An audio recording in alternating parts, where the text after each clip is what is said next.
Hey guys, Kyle Morris here, coming from the golf room in Dublin, Ohio, and what I want to do today is talk to you guys about swing direction and club speed and how they kind of connect with one another. So swing direction first is what the club is doing from hip to hip, essentially. So this lesson is really geared for the player who has a negative swing direction, who's feeling like they are too over the top this way and their swing direction is negative, maybe like an iron, it's -5 or -6, right? And also feel like they're really losing some distance and not creating as much speed as they think that they should. So what happens? So why does this all take place? Well, amateurs think, and people think in general, that our chest is very, very strong and fast, right? Let's swing it with our big muscles, which essentially our chest is very strong, and my legs are even stronger than my chest. But the truth in regards to acceleration and speed is my arms and my wrists create more acceleration than my chest muscles do. So the example I use is kind of like if you have two cars at a red light, you got a Hummer and you got a motorcycle. Now the Hummer's got, let's say, a certain amount of horsepower, and the motorcycle, if they race the quarter mile, the motorcycle will always beat the Hummer. So the motorcycle would represent my arms and my wrists, and the Hummer would represent my chest.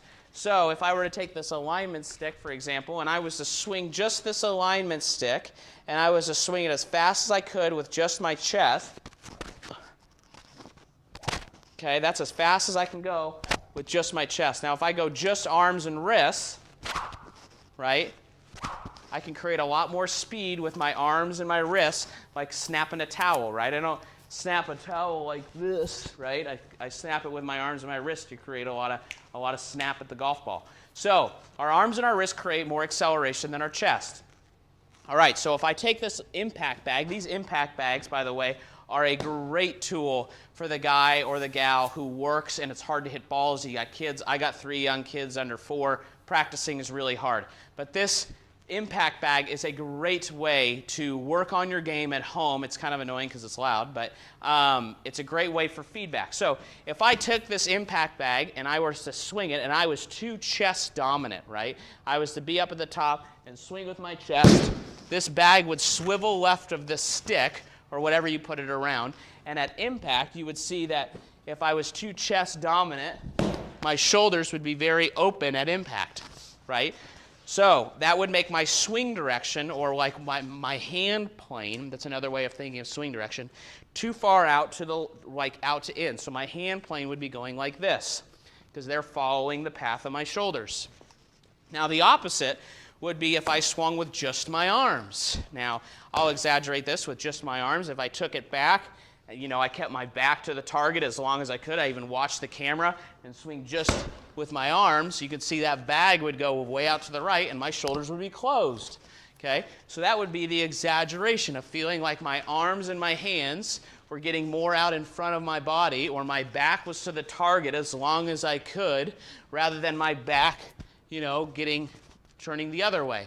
So that would be a good way to take it to the golf course. And this lesson for me was something that I have worked through my entire professional career. One of the first lessons I ever got was with Mike Bender. Back, like when he was my swing coach, is my swing coach. And what we were talking about is I was very chest dominant. I would kind of go this way and I'd kind of hit glancy cuts that didn't feel very good and they didn't go very far. But what would happen is we went and I worked on keeping my back to the target as long as I could, and I was slapping my impact bag. I went out to a tournament 3 days later, shot 23 under in 36 holes, and for the first time in my life was hitting like little tiny draws and was actually compressing the golf ball. It was a crazy feeling. It kind of didn't make sense at first, but the more that we've gotten into it, the more the science between K-Vest and Body Track and TrackMan kind of really helps that. So to even kind of illustrate it, I'm going to take a ball here, right, and I'm going to swing. And if I'm going to swing this, and I'm going to feel very chest dominant, right? I'm going to feel like I really cover my chest, throw my right shoulder at it like many amateurs do. Okay, and I'm going to go, for sake of standardizing, I'll swing as hard as I can here with just my chest. Okay, so if I go and do this, okay, so swing direction of 13, club speed of 89. Okay, so now what I'm going to do is I'm going to exaggerate the other way. So that would be the club rotating with my chest. You can see the club kind of pitches out, comes over the top, goes low and left. Now I'm going to swing, and what I'm going to do is I'm going to exaggerate this, keep my back to the target as long as I can, and then for just sake of argument, I'll even helicopter the club back like this, so I'm not using anything other than just my wrists and my arms, okay? Same amount of effort. So here we go. 92, okay? So what you can see is that my wrists and my arms can create more speed. I mean, that's a 210-yard 6-iron. So, but the point being is that in regards to speed, my arms and my wrists create a lot of acceleration, and my chest, when I try to swing hard and swing with my chest, that's what pitches the club out, makes your swing direction come over the top, might make you hit down with your driver, which makes you have too much spin, so on and so forth. So it's just a different way to do it. This is a great feedback drill to do at the house.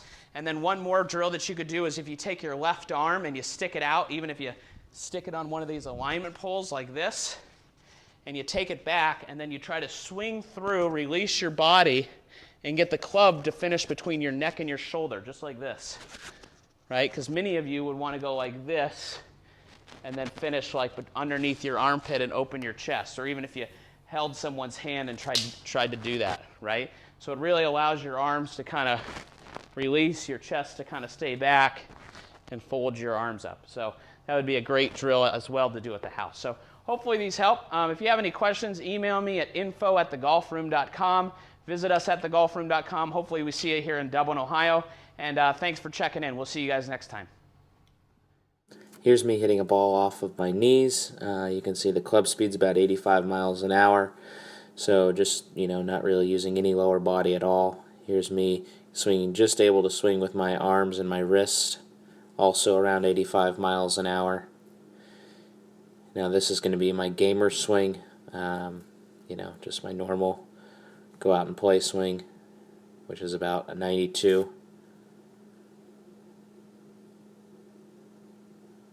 And then once again, I'm going to show another example of me swinging where I'll just swing just my arms and essentially helicopter the club back, so I can really just swing my arms and my wrists, no chest here.